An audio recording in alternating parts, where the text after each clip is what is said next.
I'm going to shock everyone and actually agree with my friend John. And then devote the rest of my time to going back to why he's wrong on the Senate. Look, I know Kamala Harris personally. She is a charming, intelligent, very dedicated public official.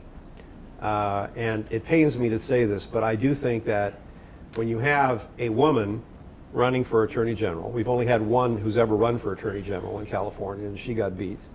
When you have a woman who is a minority, when you have a woman who is a minority and who's anti-death penalty, when you have a woman who is a minority who's anti-death penalty, who is the district attorney of wacky San Francisco, I love that city, but you know, someone once said, if all the world is a stage, to quote Shakespeare, then San Francisco is Cirque du Soleil.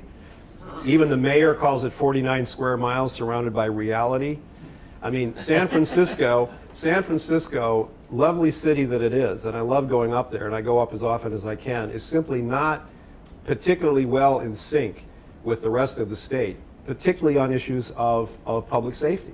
I think that the first field poll that was done in this race, where Steve Cooley was ahead of Kamala Harris by 3 points, it's not that anyone really knew either of these two candidates well when that first poll was taken in July after the primary.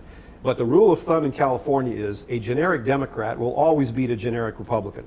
I mean, if you go to the down ballot races, for example, in 2006, Deborah Bowen, who raised almost no money, was a state senator from Torrance, beat the incumbent Secretary of State, who'd been appointed by Arnold Schwarzenegger, but a very respected guy, former state assemblyman, former state senator. That was just a straight generic vote. If people don't know who the candidates are, they tend to vote for the Democrat in California because we have a huge voter registration edge.